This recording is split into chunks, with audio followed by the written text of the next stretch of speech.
With the current strength, with the current technology, with the current Mordred, with the current strength, Yuichi Origami feels that she can definitely defeat the elves.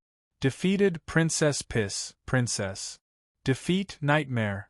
Defeated her fan, Hermit. Defeat Berserker. Defeated the Diva. Efreet has been defeated. Defeat all the elves who are active as humans in Tiangong City. Similarly, she also defeated the culprit who was fighting with her and killed her parents 5 years ago. Recalling the scene where Wu Yen personally killed her parents from the video, Yuichi Origami's pretty face was distorted with hatred. The blade of the laser lightsaber in her hand retracted and turned back into a heavy cannon. Pointing at the center of the smoke and fire in front of her, Yuichi Origami immediately wanted to pull the trigger. Stop it! It was also at this moment that a hand suddenly reached out and gently pressed on the heavy cannon in Origami Kita's hand. Immediately, a voice that seemed to be regretful, pitiful, sorrowful, and sighing was transmitted into her ears from behind. The current you is indeed much stronger than before. Even some elves may not be your opponent, but if you want to be my opponent, it is far from enough. Yuichi Origami's face changed, but the look in her eyes became fierce. Whoosh! The heavy cannon in her hand once again changed shape, and the laser lightsaber shot out, and it twisted and shot violently toward Wu Yen, who was standing behind Yuichi Origami. Bang! Unfortunately, the laser lightsaber didn't even have the chance to touch Wu Yen. With a muffled sound, Yuichi Origami also felt a strong pain coming from her abdomen. The pain made Yuichi Origami's consciousness begin to become hazy, and her vision gradually became blurred. Yuichi Origami endured the pain, held the laser lightsaber in her hand, and slashed behind her. Bang! However, halfway through the slash, Yuichi Origami felt another pain coming from her body. This time, the pain was even more intense, and there was even a lot of force left. The slender Yuichi Origami was sent flying, and she hit the side of the simulation shop stall. Bang! The third muffled sound was the sound of Yuichi Origami's body hitting a hard object. She fell to the ground behind, and was covered by the wreckage of the stall. The reality destroyed Yuichi Origami's confidence, a very cruel reality. Chapter 1240. Bang! The simulation shop stall that was the size of a building was directly smashed into pieces, turning into debris and burying Kite Origami bit by bit. Looking at Kite Origami that was covered in the debris of the simulation shop stall, Wu Yen took a deep breath and shook his head. Have you calmed down now? Let's talk after you calm down. Cough cough. In the debris, Kite Origami pushed away the debris of the simulation shop stall that piled up on her body. She coughed twice and wanted to stand up, but she couldn't do it no matter what. Because of the Tori, the injuries on Kite Origami's body were not too serious, but the injuries were still not optimistic. From beginning to end, Wu Yen only made 2 moves. However, in those 2 moves, the first blow shattered the Tori on Kite Origami's body, broke her defense, and caused her some damage. The second blow landed directly on her body without holding back, seriously injuring Kite Origami. Even if Wu Yen deliberately held back and only used brute force, Wu Yan's physical strength was originally very strong. Not only did he have the body of a true ancestor, but he had also been purified and strengthened by the magical pool water. Even if it was just brute force, it was not something that ordinary people could resist. The current Kite Origami was very strong. How could the strength that she had paid a painful price for not be strong? However, she was only a little stronger than Zhen Na, not enough to be compared to Irene. Compared to Wu Yen, she didn't even need to think about it. Lying in the debris of the simulation shop stall, Kite Origami tried her best to raise one of her hands. She couldn't help but grit her teeth, and her heart was abnormally sad. Whether the injury was serious or not, it didn't matter to Kite Origami at all. Compared to the injury on her body, Kite Origami's heart was the real injury. Was this the power that she had exchanged for at the cost of her life? Was this what she relied on to defeat all the elves in Heavenly Palace City? In the end, wouldn't he be unable to take revenge for himself? In this case, even if she could defeat the other elves, what was the use? He looked at the hand that he had raised with all his might. Toichi Origami looked at the trembling bird and extended it into the air, as if it was a believer who had fallen into darkness and was pursuing the light. His originally bright eyes gradually dimmed. Power. He needed strength. He needed to be able to take revenge. The power to grant wishes. He had sacrificed the youth of the first half of his life, spending almost all of his time on what others would consider to be extremely cruel training, was all for the sake of strength. He sacrificed a large amount of sleep to study the usage of equipment, to improve the control skills of the CR unit and undergo extremely dangerous combat training, was also for the sake of strength. For the sake of power, Tokichi Origami had put everything he had into it. Now, she had even given up her life and dignity. She had even shown her inhuman side in front of the most important person in her heart. The power she had obtained was like this. The power he gained after sacrificing everything, in the end, he still couldn't defeat Wu Yen, he couldn't defeat his nemesis. In that case, what was the point of living in this world? Why am I alive? Tokichi Origami looked at the sky in despair. She lowered her hand and kept muttering, "Power. I need power. The power to take revenge, the power to grant wishes. Power. Power." Repeating the word power, Tokichi Origami's eyelids became heavier and heavier. She slowly closed her eyes. "You said you want power?" Just as Origami Kitsune was about to lose consciousness and fall into darkness, an inconceivable, unidentifiable male or female voice, like a very unique noise, rang out. The sudden sound caused Kita Origami, who was about to fall into darkness, to wake up. Her eyes instantly opened. Then, Tokichi Origami saw an object that was even more inconceivable than a voice, no, rather than an object. It was more accurate to say that it was an existence. That's right, it was a pure existence. It was impossible to describe it as anything concrete. He could barely feel that it existed there, but he couldn't see it in its physical form. He could only see a group of mosaic-like things floating there, as if it was watching Kite Origami. "You?" Tokichi Origami looked at it in a daze. "You are me?" It seemed to be laughing, but she didn't know what it was laughing at. After laughing, it opened its mouth and said, "I am an existence that can give you power." "Power?" Tokichi Origami's dim eyes suddenly lit up. "Yes, power," it asked with a seductive tone. "Do you want power? I can give it to you, and it's an extremely powerful power. Extremely powerful power." Tokichi Origami forgot to breathe and forgot to react. She just stared at it in a daze. There was only one word left in her heart, that is power. With Tokichi Origami's personality, even if she didn't treat it as an illusion, she wouldn't be so easily led by it and fall into its topic. She might even become hostile towards it, because of her vigilance. But now, it appeared at the moment when Tokichi Origami's heart was at its weakest. Thus, Tokichi Origami used her subconscious to answer this question that she had decided on from the start. "Power. I want power." As if he had gone crazy, Yuichi Origami squeezed out his voice and used all of his strength to shout out. "No matter what price I have to pay, no matter what I have to sacrifice, give me power. Give me absolute power. Give me power to surpass everyone. Surpass all fairies. Surpass the strongest power of Ito Shido." At this moment, Tokichi Origami's shout was definitely enough to create an echo that resounded through the entire Sky Palace Square. But strangely, not only did the shout not create an echo, only it and Tokichi Origami heard it. Other than that, this voice couldn't even be transmitted through the air. As for it, it smiled.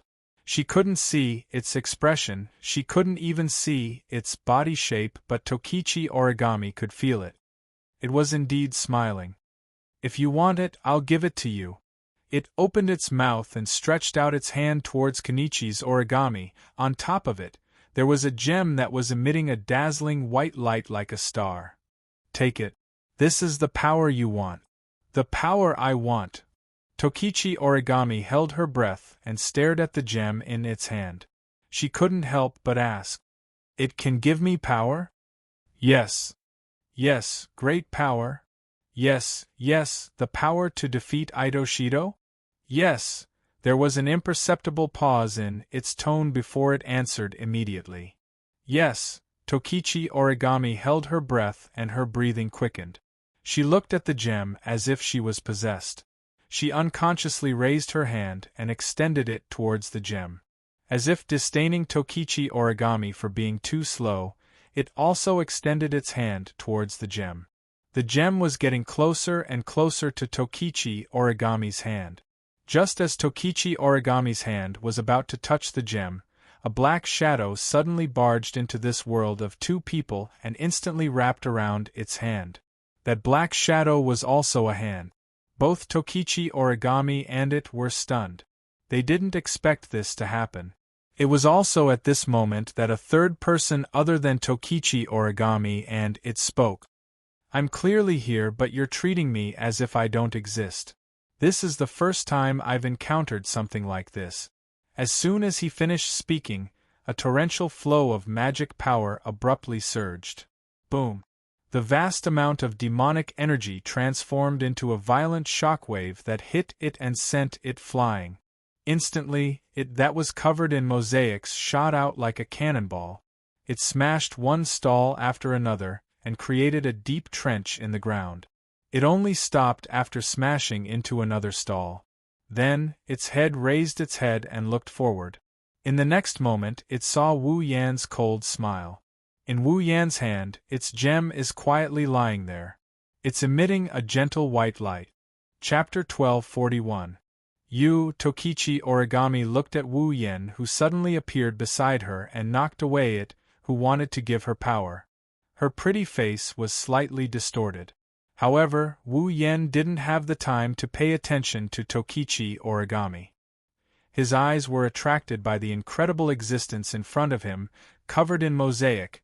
He didn't know if it was a man or a woman, a human or a ghost. It wasn't the first time Wu Yan saw this existence. It wasn't the first time Wu Yan saw its form either. However, this was the first time he saw it face to face. Staring at the existence floating in the air, Wu Yan's eyes gradually rippled. You're Phantom, aren't you? Phantom? Phantom tilted its head. Its strange voice was a little confused, but it quickly became relieved. Is Phantom referring to me? That's my identification name, right? What? Don't you know? Wu Yan sneered. I heard from Kwang-san that you're quite good at collecting information, right? You don't even know that you've been given such an identification name? I really don't know. Phantom's voice didn't fluctuate at all. I usually don't take the initiative to collect this kind of insignificant information. Oh? It seems that even if you're moving in the dark, it's not much easier than moving in the open. At least, I don't have the time to relax, Phantom said word by word in an indiscernible voice. Wu Yan could feel it clearly. Different from the casual conversation, the other party's eyes were also staring at him. Although there was no vigilance in its eyes, it definitely wasn't relaxed either. Come to think of it, if Wu Yan does anything to harm it, Phantom would definitely run away without hesitation, wouldn't she? This was an existence that was destined to live in the dark. In an instant, Wu Yan gave Phantom such a position in his heart. Because of this, he didn't want to force it to stay and ask for some inside information. Before he was sure that he could catch Phantom, Wu Yan didn't dare to act rashly. After all, encountering a phantom is not an easy thing to do. I have a question, Phantom suddenly said.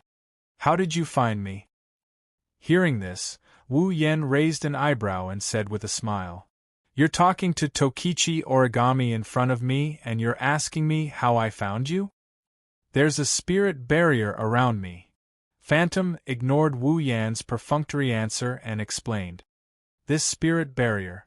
Not only can it help me hide my appearance and voice, but it can also weaken my presence under my control. Although your strength is very strong, I believe that if you don't pay special attention, you shouldn't be able to discover me, right? Spirit barrier. Wu Yen didn't answer the question about phantom. Instead, he focused on the word phantom. Then, he looked at phantom with a meaningful gaze. Since it's a spirit barrier, then you should be an elf, right? Phantom was silent for a moment before nodding. I am indeed an elf who has been looking for companions. No, an elf who creates companions.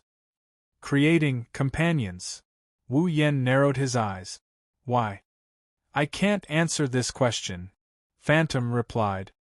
Although I can't answer your question, I hope you can answer mine. This is so unfair. Wu Yen pursed his lips. He glanced at Tabichi Origami, who was glaring at him, and he continued. Indeed. I didn't pay special attention to you. I didn't notice your arrival without any hostility or attack. But don't forget. You started talking to Tabichi Origami the moment you showed up. Wu Yen shrugged. Although I didn't notice your existence, the injured origami kite started a conversation out of nowhere. She must be talking to herself, or she must have a partner. With her personality, I don't think that talking to herself could make her so excited. So you noticed a third party and paid special attention to it. That's how you noticed me, right? Phantom continued Wu Yan's words and muttered. I see, I was careless and didn't take the child's actions into consideration. That's the gist of it. Wu Yan leaned to the side and stared at Phantom. Then, it's time for you to answer my question, right? Question. Phantom repeated Wu Yan's words. Why did I create elves? Actually, I have a lot more questions I want to ask you. Wu Yan sighed. But for now, let's just ask this. Then I'm sorry, but my answer is still the same. I can't answer your question. Phantom answered without hesitation. I can only say that I have my own goal and wish. Wish? Wu Yan's gaze turned dangerous. Then, will your so-called wish harm the elves? Phantom was speechless. After a long while, she finally replied with this sentence. I'm not sure if it will harm the elves, but I'm sure I have no hostility towards them. Wu Yen didn't say a word as he stared at Phantom. Phantom didn't speak either. No one could see what it was doing, but Wu Yen could feel it looking at him. Their eyes met and the atmosphere became tense. Maybe it's getting impatient. Phantom shifted its gaze to Wu Yan's hand. To be more precise, it's looking at the gem that Wu Yen snatched from it. It spoke in a serious tone. That seems to belong to me. Belong to you? Wu Yen tossed the gemstone in his hand and he chuckled mischievously. Are you talking about this spirit crystal?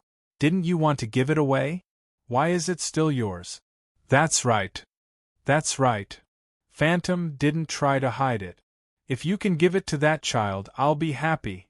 Well, I don't object. Wu Yen looked at Origami again. When he saw the hatred and killing intent in her eyes, he smiled bitterly. I don't object, but if I give it to her now, I'll be in big trouble. Sorry. Are you saying you want to take it by force? Phantom's tone turned hostile as well. I'll be troubled if you do this. Why didn't you consider my troubles when you wanted to turn Origami into an elf? Wu Yen didn't look too happy about it.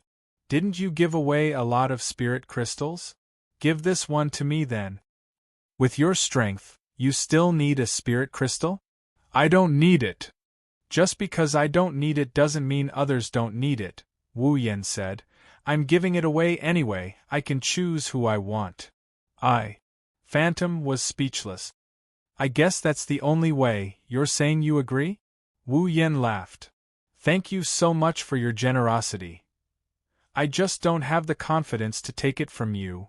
Phantom turned around. However, you have to remember that there's a limit to the use of the spirit crystal. The more compatible the attribute of the spirit crystal is with the target, the more powerful the elven power will be after the elven transformation. Kite origami is definitely a rare and suitable target for this spirit crystal. If you've solved your problem, I hope you'll still give the spirit crystal to her. After all, I also want to see the birth of a powerful spirit. Phantom turned around and looked at Wu Yen. You have great power, even I fear you. I don't know what kind of existence you are, but I don't want to be your enemy. You have a special relationship with the elves, even that child Kurumi was moved by you. The elves that gathered around you all seem to have changed. To be honest, I'm very surprised. Of course, I don't know if this change is good or bad, so let me observe for a while. I hope we won't become enemies in the future. Phantom's body started to fade away. When the last sentence was said, Phantom completely disappeared without a trace. Wu Yen watched Phantom disappear in silence. Chapter 1242. Above Heavenly Palace City, Fraxinus. Repair progress is at 80%, estimated to be completed in 3 hours. Memory erasure is in progress, searching for remaining targets.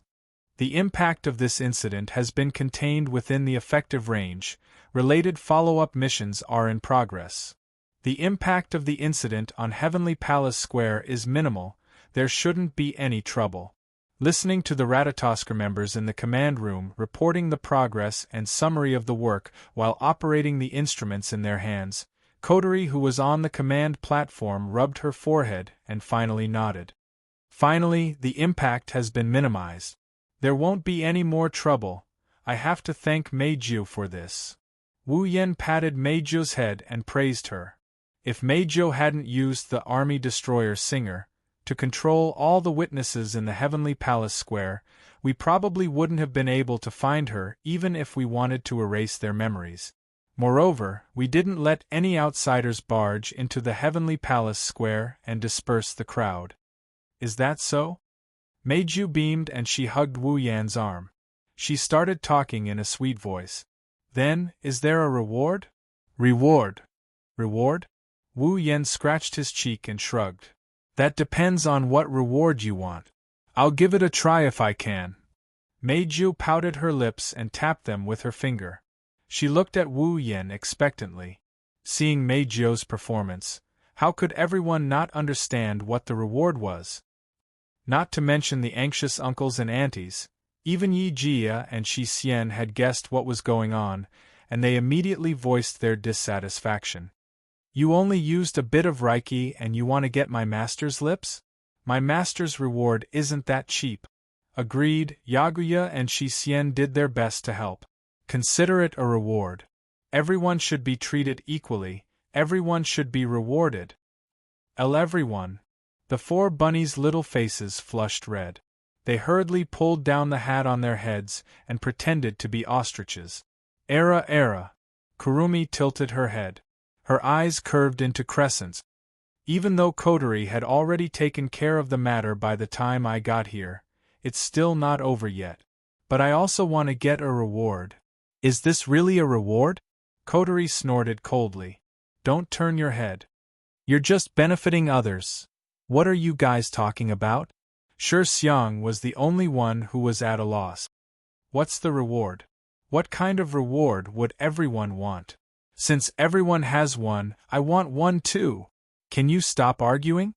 His request for a kiss was interrupted by a group of girls. Meiju couldn't help but feel displeased. Even if everyone wants it, they have to line up behind me. Why? Do you want me to be behind you? Refute. Shi Xian believes that first come, first served isn't calculated like that. I'm fine with that. I have a share too? The group of elven girls voiced their opinions one by one. Some were as dissatisfied as Meiju, some were indifferent and just wanted to join in the fun, and some were still in a state of confusion. There were even some who almost fainted from shyness. For a moment, the entire command room was filled with the noisy voices of a group of elven girls. Sigh. Wu Yen and Kotori looked at each other and sighed. The commotion at the Celestial Palace Plaza has been quelled. The midnight ritual has been postponed to tomorrow due to an unknown incident. I'm pretty much done with wrapping things up, there shouldn't be any problems. Wu Yen pursed his lips as he looked at Coterie. Everything should be fine here, right? What could possibly happen? Coterie pursed her lips. Irene? Mira? After Meth was taken down by me, the rest of the DM magicians weren't even worth mentioning. They couldn't even escape because of the arrival of Kurumi, Yakuya, and Shi Xian. They were all captured. Coterie glanced at Wu Yen. Including the strongest magician in that world. Even Irene was captured? Wu Yen flinched for a bit before he started gloating over his misfortune. That Will Scott must be like a cat on a hot tin roof right now. What? I don't know what happened to Will Scott and I don't want to know. What I want to know is what happened to Tabichi Origami. Coterie frowned. Why did she come to you? It doesn't look like it's because of the DM's order. Do you think Tabichi Origami joined the DM? Wu Yen smiled bitterly. Well, it's not impossible, but that's not the point. The point is, Tabichi Origami seems to think I'm the one who killed her parents. How's that possible? Coterie chuckled. Tabichi Origami's parents died 5 years ago. How long have you been in this world? Others might not know Wu Yan's background, but Coterie, as Wu Yan's summoner, knew better than anyone else. Wu Yen has only been in this world for about half a year. How could he be the killer of Tabichi Origami and her parents who died 5 years ago? She must have been tricked by the DM and used as a pawn. Coterie's guess made Wu Yen smile bitterly again. Even if she's tricked, she'll have to come up with something to trick her. Otherwise, with Tabichi Origami's personality, she won't believe a one-sided story if there's nothing to prove I killed her parents. Wu Yen sighed and looked at Coterie. How's Tabichi Origami? She's still recovering. Coterie replied nonchalantly. She's been disarmed and imprisoned. If you want to ask her anything, you'll have to wait until she recovers. I see. Wu Yen nodded and he raised one of his hands. On top of it, there was a gem that was emitting a bright white light lying there. This is the spirit crystal you stole from Phantom? Coterie looked at the spirit crystal in Wu Yan's hand with a serious expression. Another new spirit crystal. How many people is that Phantom going to turn into elves? Who knows? Wu Yan shook his head and shook the spirit crystal in his hand. It said it has its own wish. It wants to see the birth of a powerful spirit. I don't know why. Then why did you let it escape? Coterie glared at Wu Yen. Her eyes were filled with anger. If we can capture Phantom, we'll definitely gain a lot. We don't even know what ability it has or how strong it is. Why would we attack it? Wu Yen rolled his eyes at Coterie. Although I didn't sense any danger from Phantom, even I couldn't tell how it disappeared in the end. If I try to catch it, not only will I fail to catch it, I might not even be able to get this bit of information. Wouldn't that be even less worth it? You're right. Coterie's face was filled with disbelief. But it wasn't easy to find a Phantom, but we can't get any useful information. Wouldn't that be a waste of time? Who said so? At least we know Phantom has her own goals, and to achieve that goal, she needs to create strong spirits. Wu Yen narrowed his eyes as he raised the spirit crystal in his hand. This spirit crystal itself is also a reward. Also, Phantom mentioned that the strength of the target's sprite will be determined based on their compatibility and compatibility with the spirit crystal. This is also a piece of information. Wu Yen looked at Coterie, who still can't get over it. He knocked her on the head with an amused expression. Phantom won't be our enemy for the time being, so let's put it aside for the time being. All right. Coterie nodded helplessly. We'll talk about this spirit crystal later. Now, Tabichi Origami is receiving treatment. I'm going to see Irene. Mira? What about you, Methers? Me?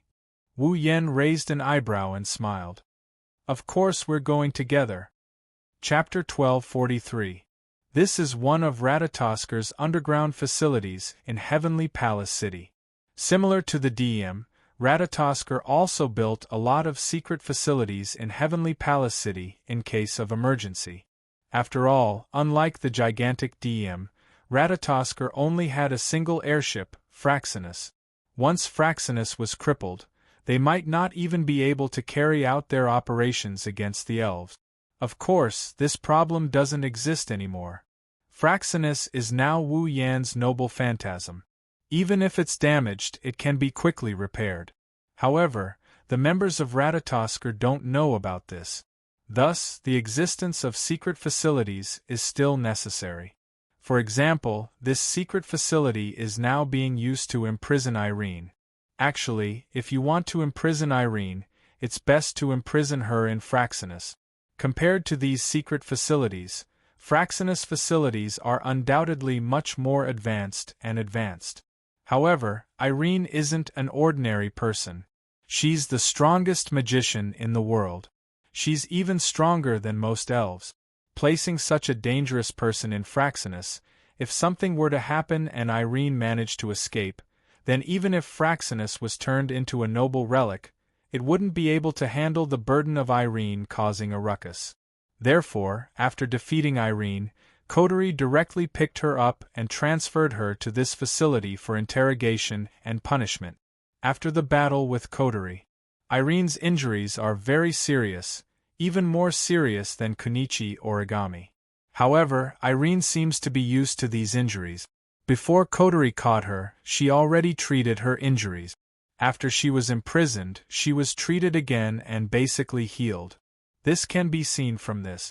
Even if Kunichi Origami's strength increased greatly after being treated with magic, she still can't compare to Irene. However, it's not a good thing for her injuries to heal first. At least, Kunichi Origami is injured. That's why Coterie didn't bother her for the time being. Under Coterie's lead, Wu Yan walked down a corridor wider than any other corridor in Fraxinus.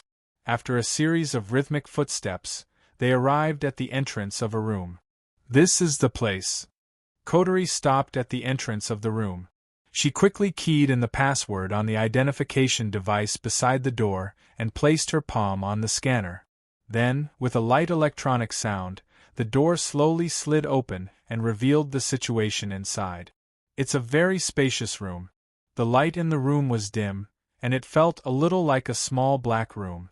The walls in all directions were made of steel, and there were all kinds of mechanical instruments placed inside. In the middle of the room, there's an isolated space made of solid glass. The isolated space was a place that looked like an ordinary living room with very ordinary furniture. If you didn't look at the glass, it would be an ordinary living room. On the sofa in the living room, an expressionless young girl with cold eyes was sitting there. It's Irene. This woman has been acting like this ever since she was transferred here. Until now. Coterie's tone was filled with displeasure. I wanted to interrogate her.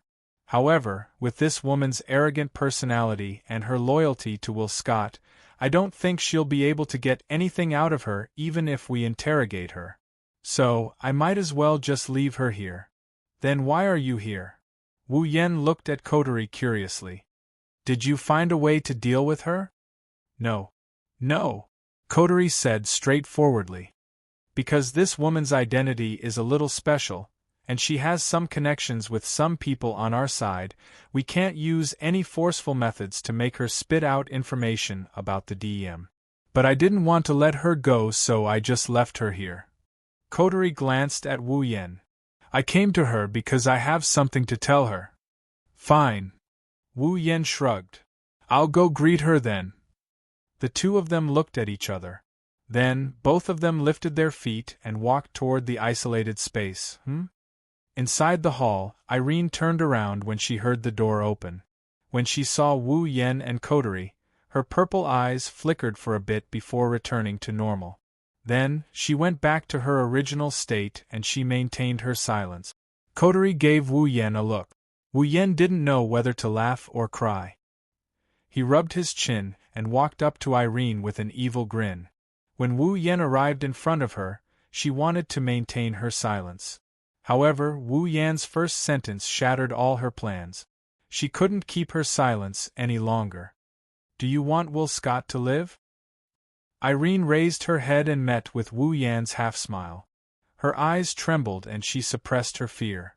She pretended to be cold and indifferent as she opened her mouth. What do you mean? Kotori couldn't help but look at Wu Yen in a different light when Irene finally reacted to the outside world. The moment he opened his mouth, he made the other party fall into his own rhythm. He used the other party's weakness to make a sharp statement. There was simply no one who had a more wicked sense of humor than him. Do you need me to be more specific? Wu Yen stared at Irene and raised 2 fingers. He didn't know Kotori had a bad impression of him. Now you have 2 choices. He put one of his 2 fingers together and put the other one in front of Irene. First, you tell me where Will Scott is right now. I can't guarantee that I won't do anything to him.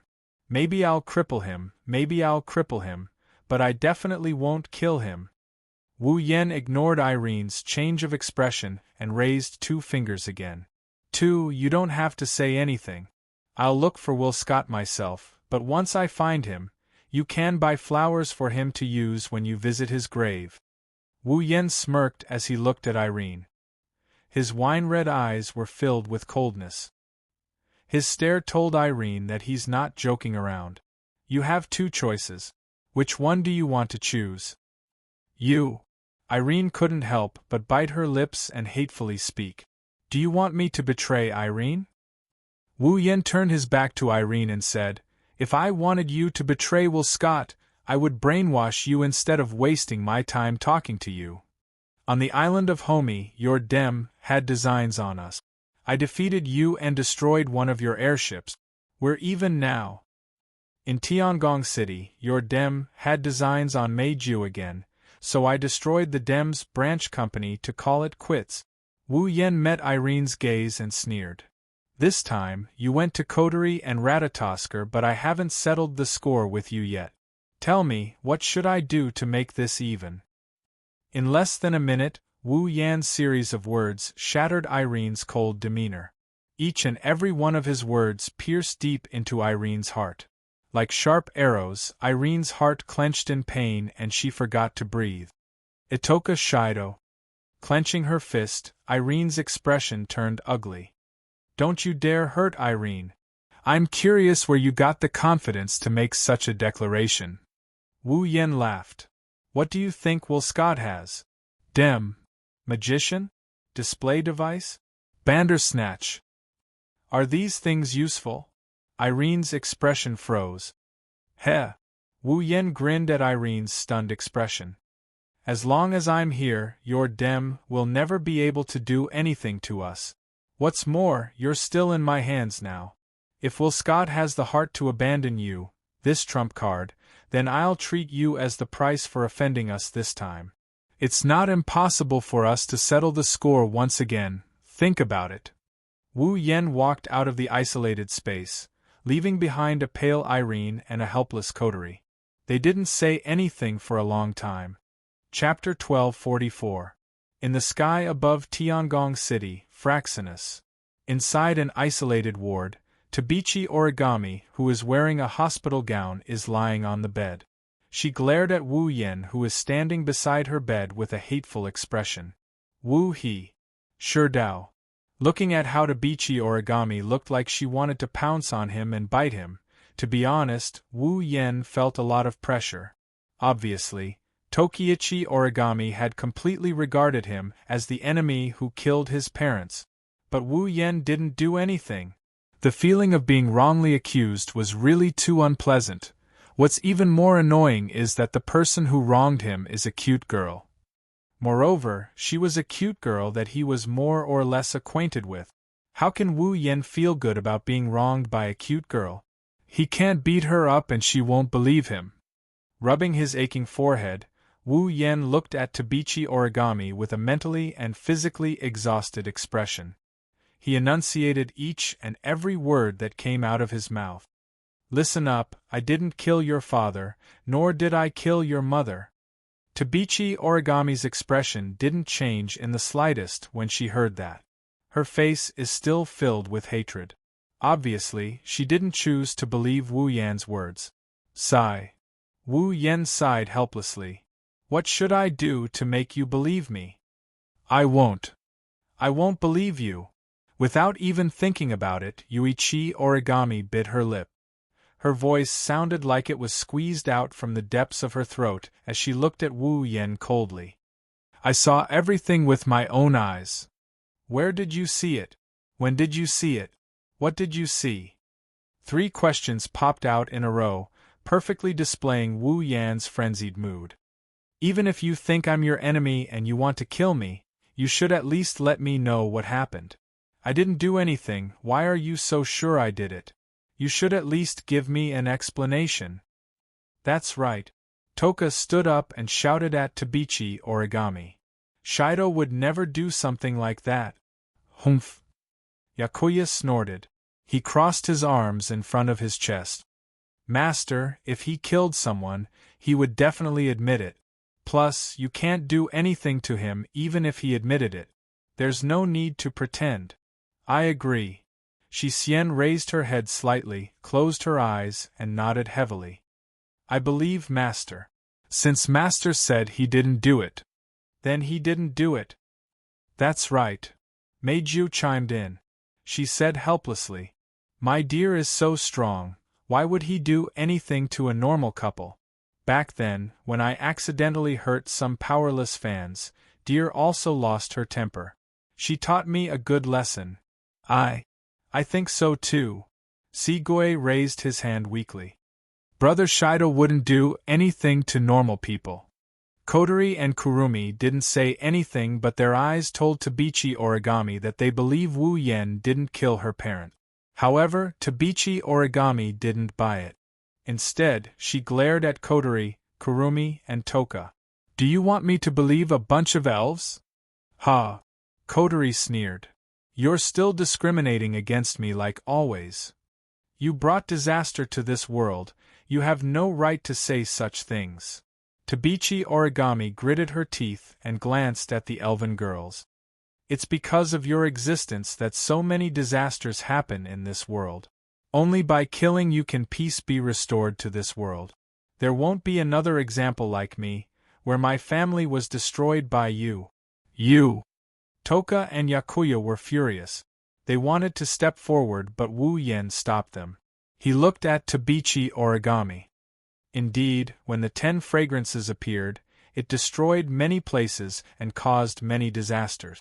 But fortunately, there has never been a case of anyone being injured. The destructive power of the 4 fragrances' spacequakes from the present realm is very low.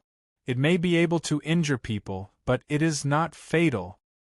Yi Jia and Shisien had the strongest spatial tremors when they appeared, but they were always in the air. They didn't even destroy a single building, let alone humans. Kodori and Meiju were transformed from ordinary humans into elves. Apart from Meiju appearing once, they've been living as ordinary humans for the rest of their lives. Wu Yen looked at Tabichi Origami and took a deep breath. So, I'm sorry, but I will never agree with your theory of destroying other people's families. A warm current flowed through the hearts of Kodori, Toka, Yoshino, Yashioya, Yoshihiro, and Meiju, causing them to involuntarily smile. However, what they got in return was an even colder gaze from Koichi Origami. What about her? Tabichi Origami's eyes narrowed as she looked at Kurumi. Are you going to say she's never harmed anyone? All the elven girls were speechless, unable to say a word. Perhaps, when Kwang-san appeared, she didn't hurt a single person because Heavenly Palace City had taken comprehensive measures to defend against space shock. But later, she killed more than 10,000 humans with her own hands. How could a being known as the evilest elf not have harmed anyone before? The elven girls were speechless. Kurumi didn't retort either. Wu Yen was the only one who opened his mouth to speak. Those people who killed Kurumi aren't bad people who only know how to bully the weak and fear the strong. They're pests in society. Wu Yen said bluntly. It doesn't matter if a person like that dies. Kurumi was stunned by Wu Yan's words. The smile on her face widened. Tabichi Origami opened her eyes and stared at Wu Yen. Her voice was as cold as ice. As expected, I won't believe you. At this point, I don't expect you to believe me. Wu Yen waved his hand as if he had given up.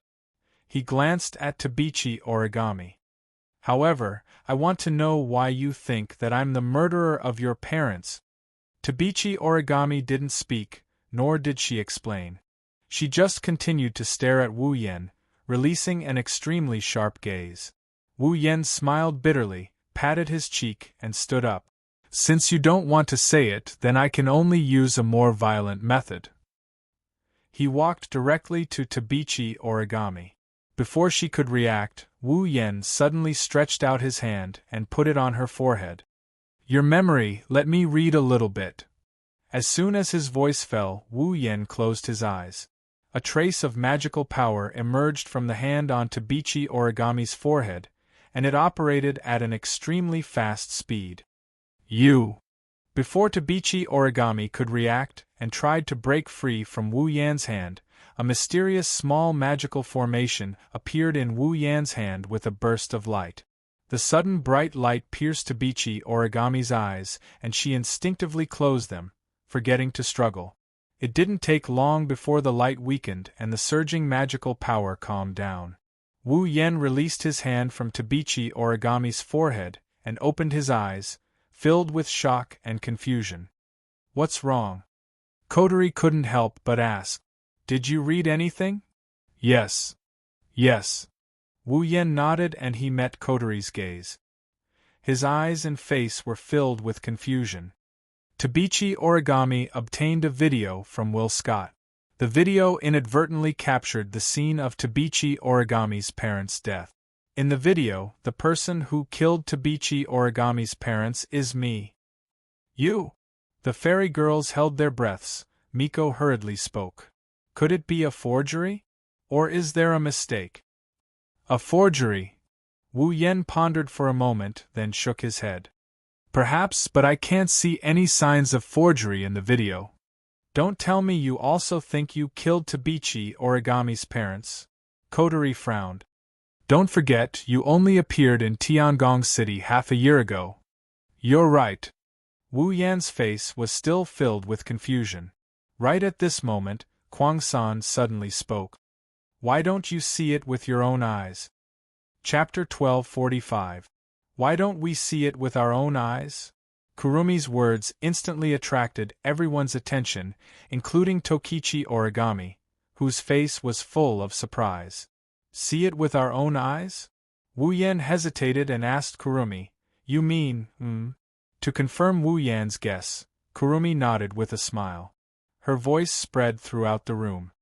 Using the power of Zafkiel, the last bullet of 12, YOD, bullet of 12? Go back to 5 years ago and prove it with your own eyes. Hearing this, everyone present subconsciously held their breaths and looked at each other. Except for Tokichi Origami, who had never dealt with Kurumi before, the rest of the people present all knew about Kurumi's ability. She was the spirit of time. She had the ability to manipulate time. Her angel, the Zafkiel, could use every ability that represented time in the form of a bullet to be fired. Among the 12 abilities that represented time, the last one was also the most heaven-defying one. It was the bullet of 12, YOD. The power of bullet of 12. Time reversal. The ability to go back to the past. It was because of the power of bullet of 12? That was the power of the realm of gods, which was why everyone forgot to breathe for a moment. Going back to the past? Who had ever experienced such a dreamlike thing before? Wu Yen was able to travel back in time to 5 years ago due to his battle with Kurumi. But because he had experienced it himself, he felt it was unreal. No matter what, traveling through time and returning to the past was a dreamlike thing. Even though they knew Kurumi had such an ability, they couldn't help but have such a reaction.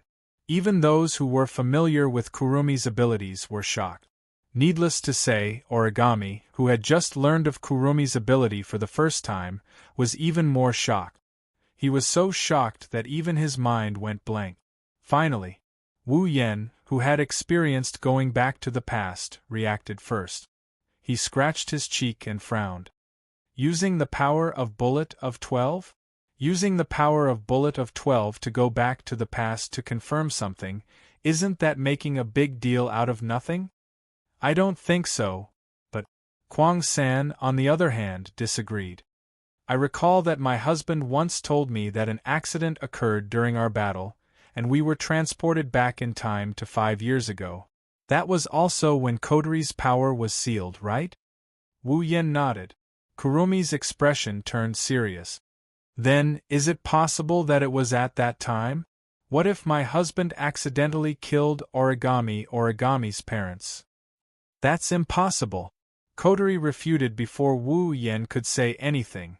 You should have seen the memory that was erased by Phantom, right? Before my brother disappeared, he had always been by my side.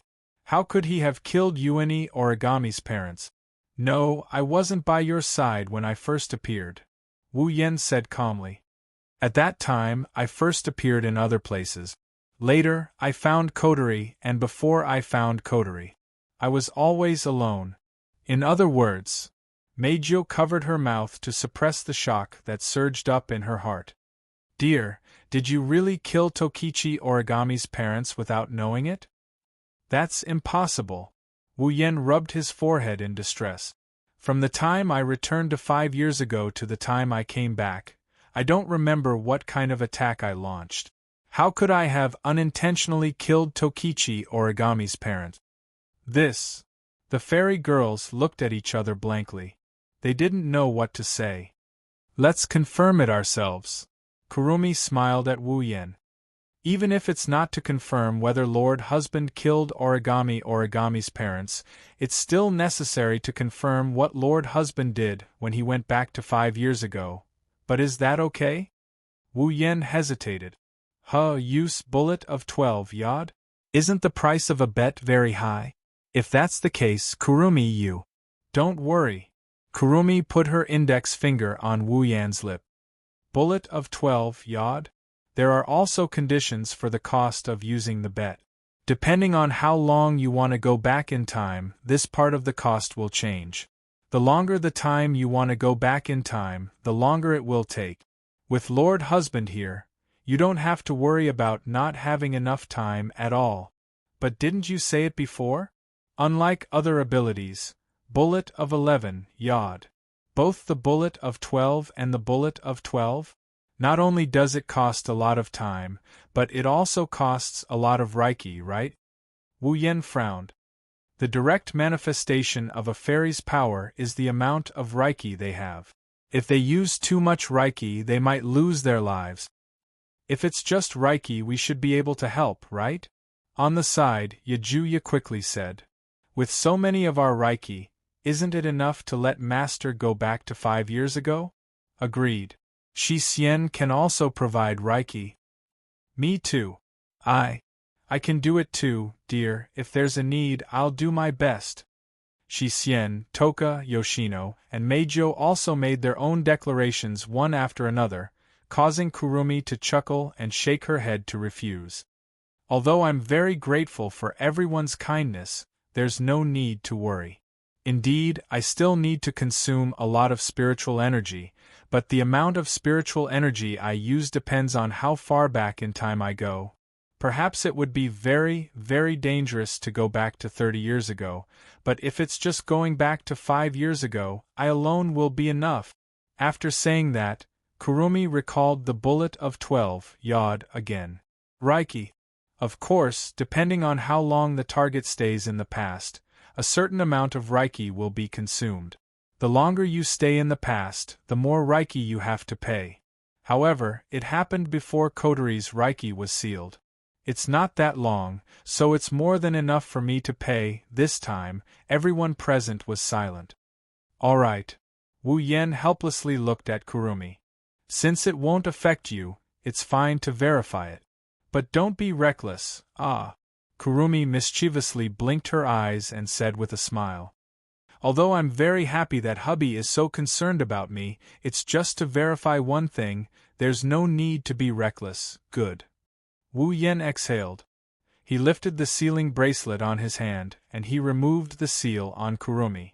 Feeling the Reiki returning to her body, Kurumi pursed her lips and smiled. She turned around and black and red Reiki equipment appeared on her body. At the same time, 2 ancient matchlock muskets and a huge clock face appeared. Then, Kurumi held the rifle in her hand and pointed it upwards. Zafkiel, bullet of 12, yod yod. Reiki. Following Kurumi's call, the huge clock behind her suddenly shook and flashed with an unprecedented amount of light. The black and red light instantly enveloped the entire area, and dense black shadows burst forth.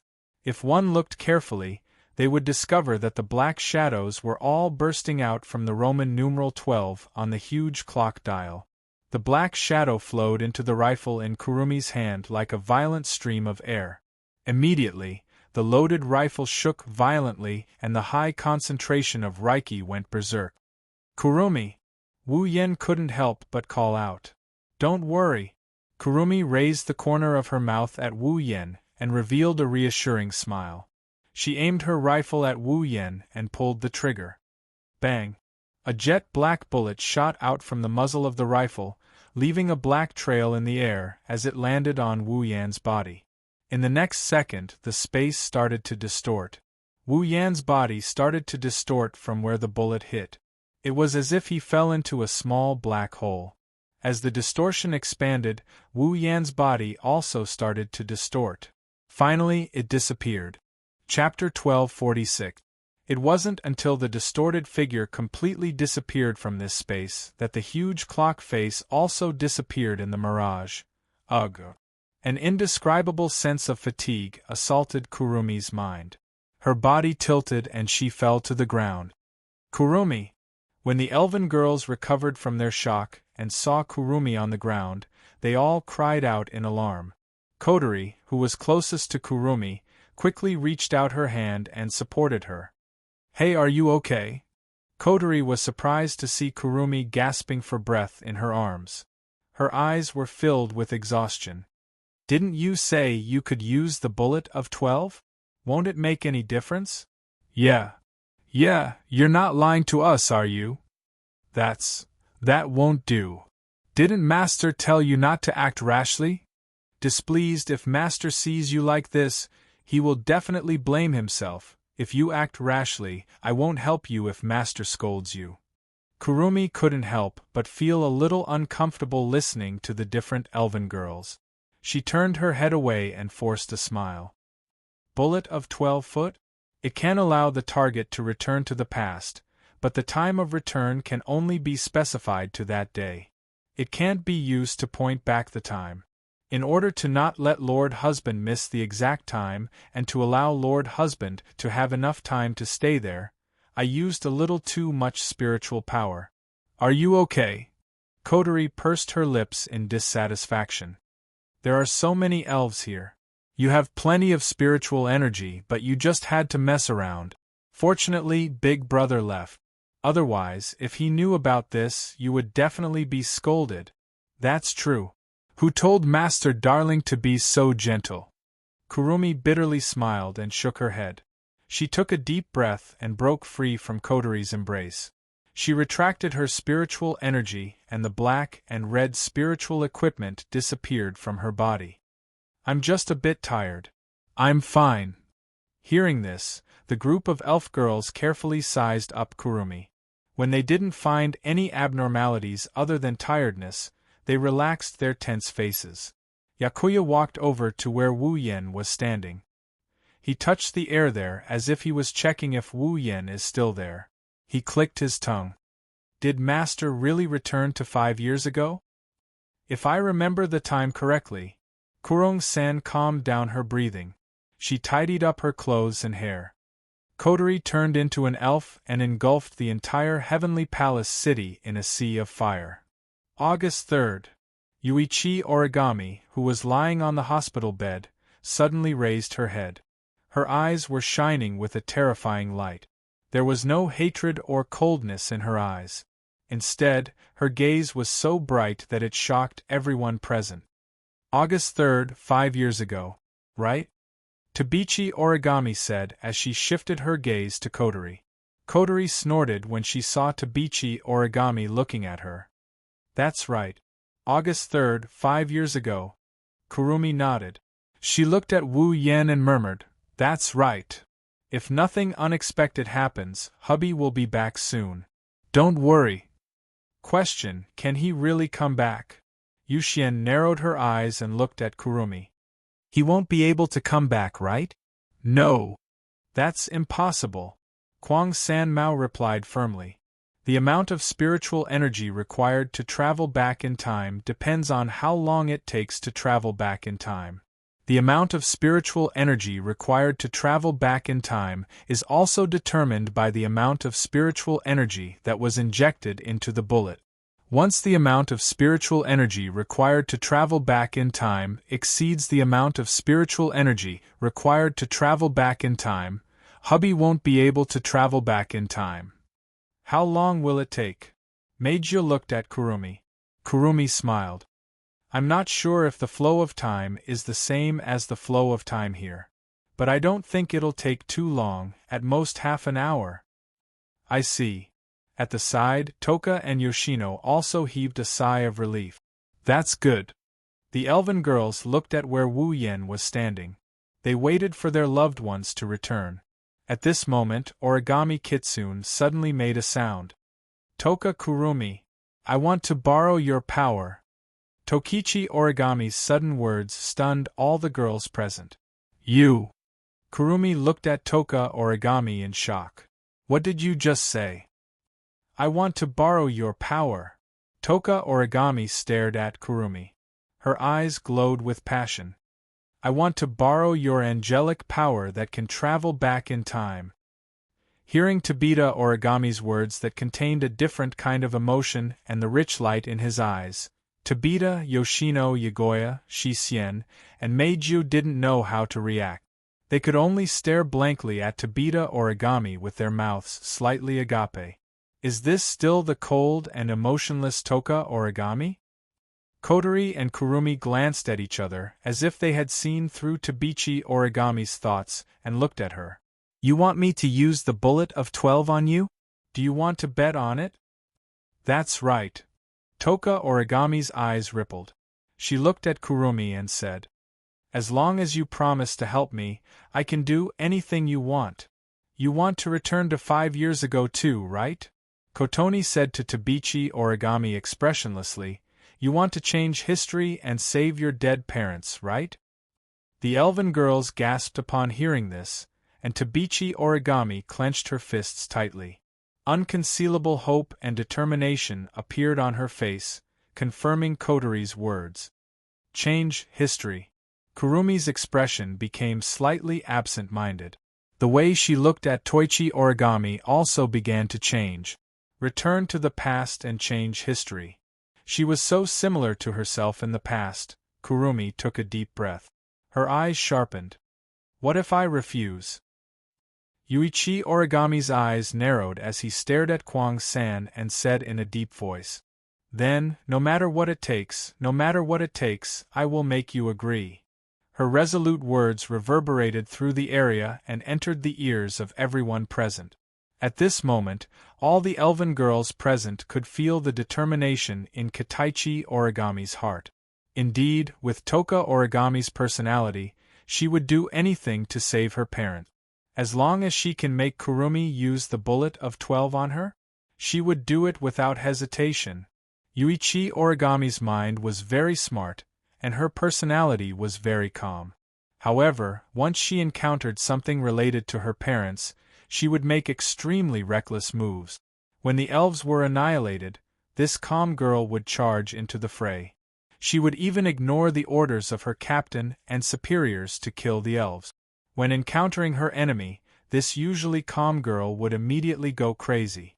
She was so crazy that in order to kill her enemy, she would ignore the ordinary people around her and launch an attack. If Toka Origami's classmates saw her like this, they wouldn't be able to recognize her. Who would have thought that the originally calm and composed Origami Kitaichi would act recklessly under certain conditions without considering the consequences?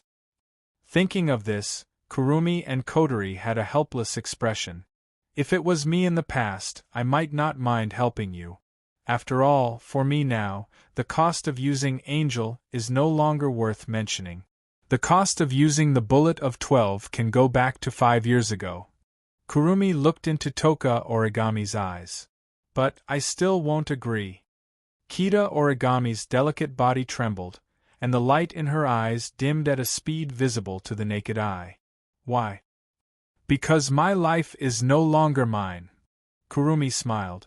Her smile was gentle like never before. Whether it's power or anything else, it belongs to him, my husband. As if in response to Kurumi's call, the space where Wu Yen was standing twisted and a figure was spat out from it. Seeing this figure, the group of elf girls were overjoyed. However, when they saw the expression on the figure's face, the joy on their faces instantly froze. Chapter 1247. Bitterness.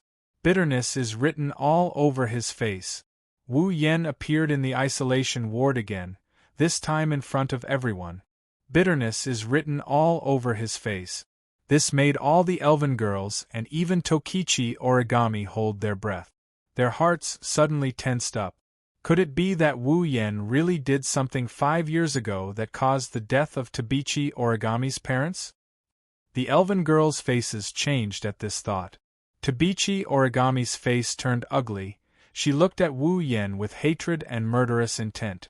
Come to think of it, once she confirms that Wu Yen is the one who killed her parents, even if her injuries aren't fully healed, Tabichi Origami would fight Wu Yen to the death. Shoujo. Brother Shoujo. Brother. House-sama. Master. Dear. In contrast with Kitsune Origami, all of the elven maidens were crying out with concern on their faces, but they didn't know what to do after that. Should they ask? How? Were they supposed to ask if the most important person in their hearts had gone berserk and killed an ordinary couple? How could they possibly ask that?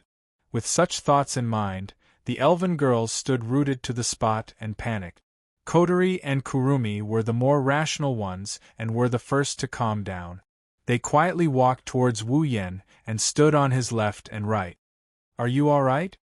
Even Kotori couldn't help but be cautious at this moment. Her tone was extremely soft as she asked this question. Did it go through bullet of 12? Do you feel any discomfort after using the bullet of 12? If you feel something is wrong, please tell us, House-sama. Kurumi also spoke. Her red eyes met Wu Yan's gaze. After all, I've never used the bullet of 12 before. This is the first time I've used it. The ability to reverse time is limited to cognition. If it's used in practice, it's hard to avoid some problems. Yes, Shoujo. 10 Fragrance said worriedly. Where do you feel uncomfortable? You must tell me, even if you are the master of the 8 dance of the hurricane. It's hard to avoid being plagued by illness. Yakuya tried to lighten the heavy atmosphere with a humorous tone. He raised his head and puffed out his chest. He pretended to be arrogant. Don't worry. You are my master. I won't laugh at you. I'm concerned. I hope that master will not hide it from me. Shisian also opened her bright silver eyes and stepped forward. He approached Wu Yen. Otherwise, Shisian will be very worried. Fourth aunt didn't say anything. Instead, she came to Wu Yan's side and held his hand. Her beautiful eyes were filled with unconcealable worry. Meiju directly hugged one of Wu Yan's arms. Her beautiful face was filled with gloom. Seeing the unconcealable worry on the faces of the elven girls, Wu Yan's heart warmed. The bitterness on his face faded away and turned into a gentle smile. All right, don't worry. Wu Yan patted Meiju and fourth aunt's head and grinned. I'm fine. Seeing the genuine smile on Wu Yan's face, the elven girls relaxed. Only Tabichi Origami stared at Wu Yan and spoke in a deep voice. What did you do 5 years ago? Following Tabichi Origami's words, the atmosphere became heavy again. The elven girls were nervous, Kotori and Kurumi were no exception. Under everyone's gaze, Wu Yan slowly retracted his smile and sighed. If you want to talk about what I did, Tabichi Origami's eyes narrowed. She bit her lips and her shoulders trembled. She forced herself to speak. Was it you, the one who killed my parents? Everyone's gaze gathered on Wu Yen. Wu Yen turned around and saw Tabichi Origami's expression as if she didn't want to face reality. He closed his eyes. Even if I say no, you won't believe me, right? The elven girl's hearts tightened. Tabichi Origami clenched her fists and opened her eyes wide. Her lips trembled as she asked word by word. In other words, you really did kill my parents? Ha! Wu Yen shook his head with a smile. I can only say that the video you saw is real. The suppressed emotions in Kitsune Origami's heart instantly erupted. His expression also changed drastically. His body trembled as he endured the pain that came from his body. He struggled to get up with great difficulty, and a sharp cry of grief sounded from his mouth. Kill. I'll kill you. Wait. Kotori frowned and looked at Wu Yen. The video is real? What about the truth? Hearing this, the group of young ladies also reacted. Wu Yen only said that the video was real. He didn't say that he killed Tabichi Origami's parent. Tabichi Origami, you do have a reason to think that I killed her parents. Wu Yen glanced at Tabichi Origami and said the truth that everyone wanted to hear. But I didn't kill her parents. Hearing this, the girl's eyes lit up and they couldn't help but smile. Only Tabichi Origami was still gnashing her teeth.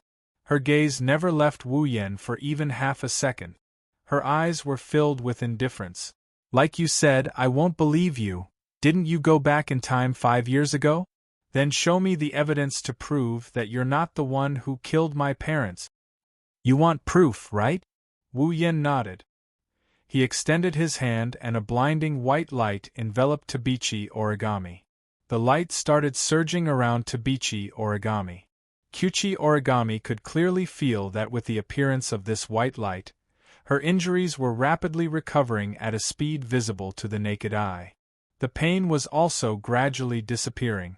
When the white light dissipated, Kyuchi Origami still felt that her body did not have much strength, but it was no longer a problem for her to move.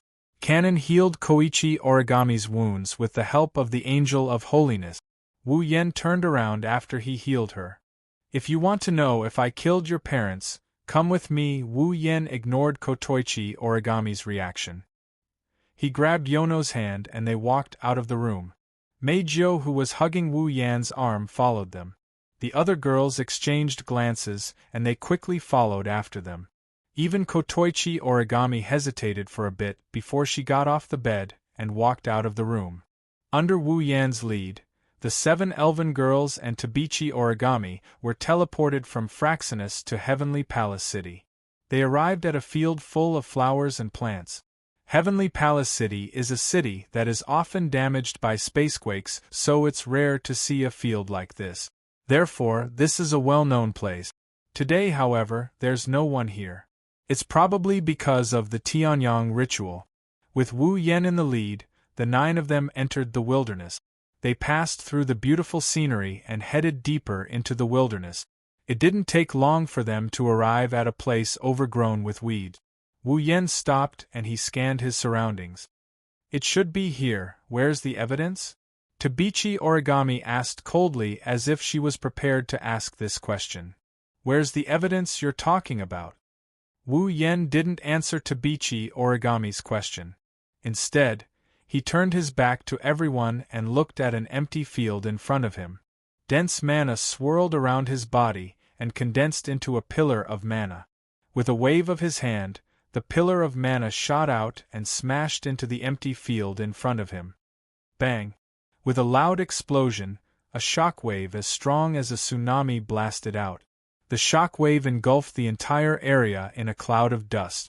Wu Yen didn't care about the shockwave. He raised one of his hands and mana surged out from his palm. In the next moment, all the girls saw, in front of them, 2 huge blocks of ice flew out of the dust and landed in front of Wu Yen. Ice blocks? The girls looked at each other and walked forward.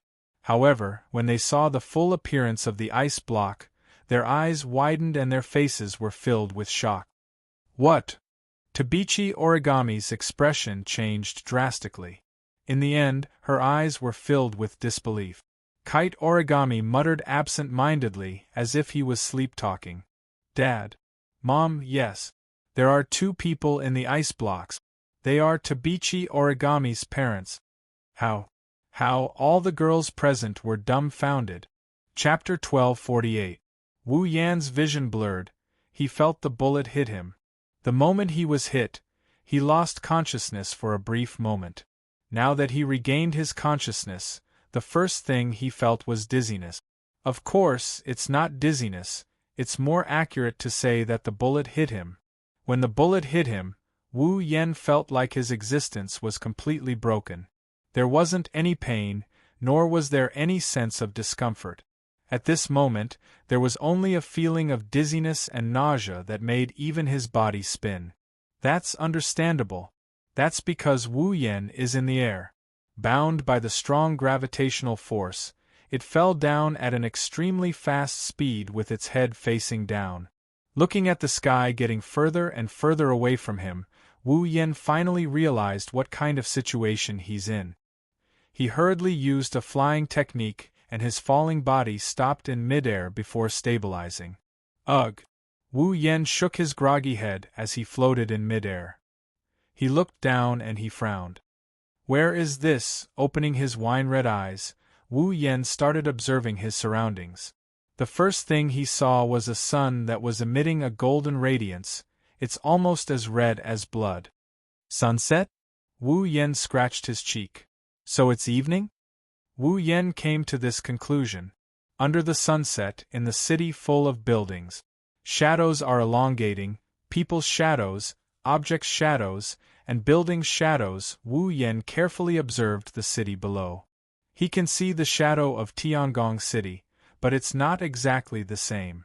Wu Yan narrowed his eyes when he realized this. Looks like I've successfully arrived at August 3rd, 5 years ago. August 3rd, 5 years ago. That's the day Kotori was turned into an elf. It's also the day Tabichi Origami's parents died. I didn't expect this. Wu Yan pursed his lips and he exclaimed. I've actually returned to 5 years ago. After sighing, he shook his head and got rid of all the distracting thoughts in his mind. He began to recall the first time he came here. He came to this world 5 years ago to prove that he's not the murderer of Tabichi Origami's parent. As Kotori said, 5 years ago, he didn't come to this world at all. He didn't even experience the life-changing transmigration. He was still living the life of an otaku in the world of ordinary people. How could he kill Tabichi Origami's parents? Therefore, when Tabichi Origami accused him of killing her parents, he didn't scoff at it, but he didn't take it to heart either. But Kurumi's words reminded him. Once upon a time, because of an accident, he came to Heavenly Palace City 5 years ago. Could it be him at that time? What if he accidentally killed Tabichi Origami's parents? But that's impossible. Other things aside, when Wu Yan came here, other than using his flying skills, he didn't show any inhuman powers. Even if he killed Tabichi Origami's parents with his own power, he would have to be able to use his own power to do so, right? In Tabichi Origami's memory, it was Wu Yan who attacked and killed Tabichi Origami's parents. The two contradicted each other. Even Wu Yan couldn't figure out what was going on. Otherwise, he wouldn't have asked Kurumi to waste a lot of time and spiritual power to make him come here to prove that he didn't kill Tabichi Origami's parents. Of course, other than that, when Wu Yan returned to this time, he still had a huge doubt that needed to be confirmed.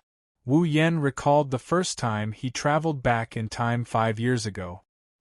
He looked in a certain direction, and he turned into a ray of light and flew forward. In that direction, soon, he would welcome his first time traveling through time and space. He only needed to follow him at that time and monitor him all the time. Then he could figure out whether he killed Tabichi Origami's parents or not. Just like himself at that time, he didn't know how long he could stay here, so he had to act as soon as possible. After clarifying his purpose, Wu Yan flew toward his destination at top speed. Then, not long after, a sharp alarm spread from the heavenly palace city below. That was not a spacequake alarm. It was a fire alarm. At the same time as this thought rose in his mind, Wu Yen clearly felt that the temperature in the air seemed to be gradually rising and boiling, and the dusk in front of him seemed to become more and more hot. His gaze moved down slightly, looking at Tiangong City below.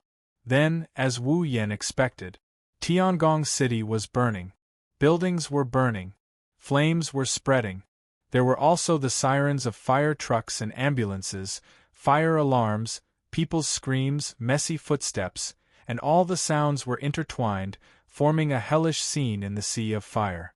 Looking at the panicked people running crazily on the streets, Wu Yen sighed and turned his head away. With his strength, wanting to extinguish this fire was a simple matter. However, in that case, it would definitely cause irreversible historical changes. At present, Wu Yen didn't have the confidence to be strong enough to do such a thing as changing history, as he wanted without causing any impact. Therefore, he could only watch the big fire in Tiangong City. He simply closed his eyes and flew to the place where he arrived in his memory. After a long time, suddenly, a strange feeling appeared in Wu Yan's senses, making him stop abruptly. The magical power on his body rose, and a crude invisibility was used to hide his figure. In the next second, a very familiar figure appeared. It was Wu Yen, who traveled through time and space and came to Tiangong City 5 years ago. Looking at how his previous self went from a face full of panic to forcefully calming down and flying forward, Wu Yen felt curious and at the same time, he hurriedly followed her. In the past, he was just a half-baked true ancestor who hadn't even reached the 8th level. He didn't have the heaven-defying red jade mode, nor did he have a powerful familiar. Although he wasn't at the 8th level due to the endless martial training and true ancestor bloodline, for the current Wu Yen, he was an existence that could be pinched to death with one hand. Therefore, Wu Yen was very confident in following his previous self, not afraid of being discovered. He carefully observed his previous self's every move to see if he inadvertently did anything. Unfortunately, Wu Yen was disappointed. Well, it wasn't that he was disappointed. His previous self didn't do anything, he just kept flying forward until he reached the center of a burning sea of fire. When he saw the young coterie, he stopped and flew down. At this point, it can be said that the death of Tokichi Origami's parents had nothing to do with Wu Yen. After all, after meeting the young coterie and sealing her spiritual power, his past self would disappear under the gaze of the young coterie and return to the world 5 years later. Just now, his previous self was also under his own surveillance. He didn't do anything unnecessary. It didn't match the image in Tokichi Origami's memory at all. Could it be that the image was fake? With this thought in mind, Wu Yen observed his past self. He comforted Coterie, who was crying because she turned into a fairy. Then, he gave her the sealing bracelet. Then, he floated into the air amidst Coterie's cries and screams before disappearing into thin air. Nothing out of the ordinary happened during the whole process. Wu Yen watched his previous self disappear in midair, and a part of Coterie's memory erased by the phantom that appeared in the center of the sea of fire. He sighed and frowned. The suspicion of him killing Tokichi Origami's parents can be cleared. However, Wu Yen wasn't happy at all. How did Tokichi Origami's parents die?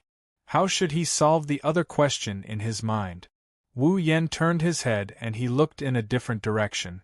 He turned into a ray of light and he continued flying forward. Chapter 1249. Toichi Origami is a pitiful and sad person. She was clearly living a happy and peaceful life. But one day, not only was the place where she lived corroded by a sea of fire, even her parents couldn't escape death. How cruel was this for a little girl who was at most 11 or 12 years old?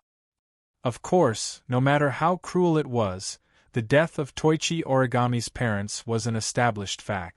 No matter how sad Toichi Origami was, this fact could not be changed. If this matter ended here, Toichi Origami would only be a person who met with misfortune in life. But the saddest thing is, Toichi Origami didn't let herself become a pitiful person. The saddest thing is, she witnessed the entire process of her parents' death. She even witnessed the person who killed her parents. Thus, from that moment onwards, this pitiful young girl embarked on a pitiful path. Hatred. These two words became Koichi Origami's life for the next 5 years. For the sake of revenge, such an ordinary girl walked on a completely different path from ordinary people and became a magician who surpassed human beings. For the sake of revenge, such an ordinary magician invested all his time into cruel training, just to have the power to support the hatred in his heart and avenge himself for revenge. She could use any existence that could be called a monster as the target of her venting. For the sake of revenge, she sacrificed time and space, allowing herself to embark on a pitiful path. But this isn't the saddest part. Wu Yen, who knows the original plot, knows something else. This girl, who only had vengeance in her life, had always been seeking revenge. The target of her vengeance wasn't the elves who she hated the most, nor was it Kotori who she hated the most, nor was it her current self who she hated the most. That's right. Toichi Origami herself. She herself was her own enemy. Wu Yen still remembers. In the original work, Koichi Origami, who was searching for power, encountered a phantom at a certain point in time, just like the previous time. He was given a spirit crystal and became an elf. After becoming an elf, Toichi Origami went to find Kurumi and asked her to use her bullet of 12. The power of Bet sent her to the day her parents died. By killing the phantom, whom she mistook as the enemy who killed her parents, she changed the history of her parents' deaths. At that time, Toichi Origami walked on a path of no return. Because after using the bullet of 12 yod, she returned to 5 years ago. Koichi Origami fought with the phantom of that time. In the end, a stray bullet from his attack accidentally hit his parents from 5 years ago, causing them to die. In other words, she used the bullet of 12. The power of return to 5 years ago, and Origami Kite, who had turned into a fairy, was the culprit who had killed his parents. This is the most cruel experience of this pitiful and sad girl's life. How could Origami Kitsune know that she was actually her enemy? In that situation, Toichi Origami treated the death of her parents as the hatred in her heart for 5 years and used it as the motivation to survive, fight against the elf, and pursue power. How desperate must Toichi Origami be? That's easy to imagine. Because of this, when Wu Yen noticed Phantom coming into contact with Koichi Origami, not only did he beat her back, he also took away the spirit crystal that he was planning to give to Koichi Origami. He didn't want to let this pitiful girl suffer the same fate as Koichi Origami. But Wu Yen didn't expect that he would become Toichi Origami's enemy in the end. What was going on here? Without the power of the elf, without the help of Kurumi, without the help of the bullet of 12, and without the power of bullet of 12. 5 years ago, logically speaking, Tabichi Origami's parents should have died in an accident, or maybe they didn't even die. Now that things have developed to this point, even Wu Yen couldn't wrap his head around it. This is also the two main reasons why Wu Yen chose to return to Heavenly Palace City 5 years ago. Firstly, he wanted to confirm if he had accidentally killed Tokichi Origami's parents 5 years ago. Second, to confirm that Toichi Origami didn't go back to 5 years ago, the real cause of her parents' death. Fortunately, before coming, Wu Yen read Toichi Origami's memory and knew where Toichi Origami lived 5 years ago. Otherwise, he really didn't know where to find the truth of the matter. According to the memory in his mind, Wu Yen, who turned into a stream of light, crossed the air at an extremely fast speed, separated the thick smoke caused by the burning fire, and shot out like an arrow, rushing to Toichi Origami's former home. Although Heavenly Palace City is still quite big, Wu Yan's speed is also very fast. It didn't take long for him to arrive at the place in his memory and look at a building below. That was Toichi Origami's former home. However, this former home is now covered by flames. Only vague black shadows and billowing smoke can be seen. Other than that, only the fiery red flames are left. Suspended in the air, Wu Yen could clearly see that in the almost burned building, a middle-aged man was hugging a young woman, hiding from the raging fire and running towards the exit. Those are Toichi Origami's parents. Seeing this, Wu Yen couldn't help but breathe a sigh of relief. Fortunately, Toichi Origami's parents are not dead yet. Just when Wu Yen breathed a sigh of relief, below, an accident happened. He saw that in the building, a heavy object that was originally hanging at the top suddenly lost its support under the burning flames and fell down. And under the heavy object, Toichi Origami's father was hugging his wife and escaping there in a panic. Seeing this, Wu Yan's heart tightened. Without time to think, he waved his hand and an invisible force suddenly blew away the heavy object that was falling towards Toichi Origami's parents. Unfortunately, it was a bit too late to make a move now. The falling heavy object was deflected by an invisible force. The heavy object that was supposed to fall on the heads of Tokichi Origami's parents rolled and landed on the backs of the parents who were passing by. After a loud muffled sound, Toichi Origami's parents fell to the ground on the spot and fainted. It's unknown whether they are dead or alive. His wine-red eyes suddenly trembled. Wu Yan's body reflexively leaned down, planning to save Toichi Origami's parents who fainted in the building. However, when he moved, Wu Yan realized something. If he saved Tokichi Origami's parents, would that be the reason why they were killed by the elves? If he didn't save them and let them die in the sea of fire, it would only be an accident, right? In that case, Toichi Origami wouldn't have any enemies and wouldn't have to live in hatred anymore? Thinking of this, Wu Yan was a bit shaken. However, it didn't take long for him to shake his head and reject this idea. With how much Koichi Origami valued her parents, if they died in the sea of fire, then Koichi Origami would definitely attribute the hatred of killing her parents to Kotori, the culprit who caused the fire in Heavenly Palace City, and then seek revenge on her. In that case, the problem wouldn't be solved. Why not just save Toichi Origami's parents? If he didn't kill Toichi Origami's parents, the hatred wouldn't exist anymore and everyone would be happy. However, the impact would be too great. At the very least, in the world they live in, Toichi Origami's parents are already dead. That's why Toichi Origami became a magician and joined AST. If he saved Toichi Origami's parents, Toichi Origami might not become a magician and won't join AST. In the worst-case scenario, it might even cause a space-time distortion in the future. The impact of that would be huge. Wu Yan, who is floating in midair, couldn't decide if he should save her or not. Wu Yan, who is floating in midair, couldn't make up his mind. However, time wouldn't wait for him. If this continued, Toichi Origami's parents would die in the sea of fire. He didn't have much time left in this world, so he didn't have time to think. Should he save them or not?